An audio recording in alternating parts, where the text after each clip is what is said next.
السلام علیکم۔ مسجد نبوی کے قالین کی یہ خاص بات آپ جانتے ہیں؟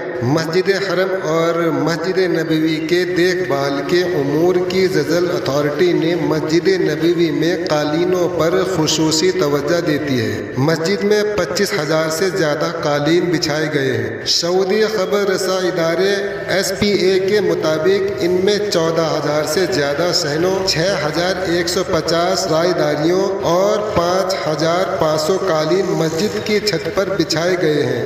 مسجد نبوی میں بچھائے گئے ہر قالین میں ایک RFID الیکٹرانک چپ نصب ہے، جو اس کے ڈیٹا، لوکیشن، اس کے بننے کی تاریخ، واشنگ شیڈول، مسجد اور بیرونی وصول میں قالینوں کو موومنٹ کو ٹریک کرنے میں مدد کرتی ہے۔ اس سے آپریشنل کارکردگی کو بڑھانے اور خدمات کے معیار کو بہتر بنانے میں مدد ملی ہے۔ مسجد نبوی میں استعمال ہونے والے قالینوں کی موٹائی 16 ملی میٹر ہے۔ انہیں اعلیٰ معیار کی حضر مندی اور رنگ کی پائیداری سے پہچانا جاتا ہے۔ مسجد نبوی میں دن میں 3 مرتبہ قالینوں کی صفائی کی جاتی ہے، جبکہ 1600 لیٹر جراثیم کش مواد کا اسپرے کیا جاتا ہے۔ قالینوں کو معطر کرنے کے لیے 200 لیٹر خوشبودار مواد کا استعمال کیا جاتا ہے۔ 150 قالین یوم بنیاد پر دھوئے بھی جاتے ہیں۔ یہ تمام اقدامات مسجد نبوی میں زائرین اور نمازیوں کو ایک محفوظ اور روحانی ماحول فراہم کرنے کے حوالے سے اتھارٹی کے عزم کو ظاہر کرتے ہیں۔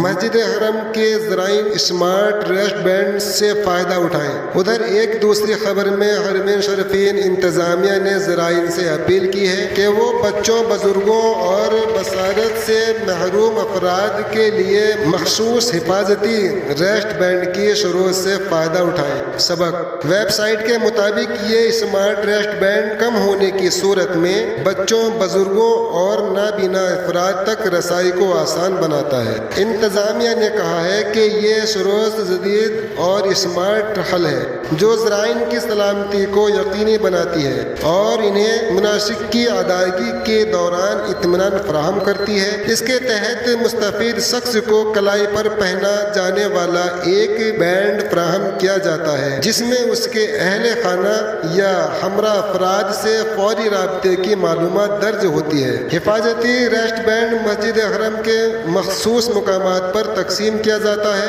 جن میں سرفہرست باب الملک فہد نمبر 79 اور باب الملک عبدالعزیز نمبر 1 شامل ہے۔ انتظامیہ نے اس بات پر زور دیا ہے کہ یہ خدمت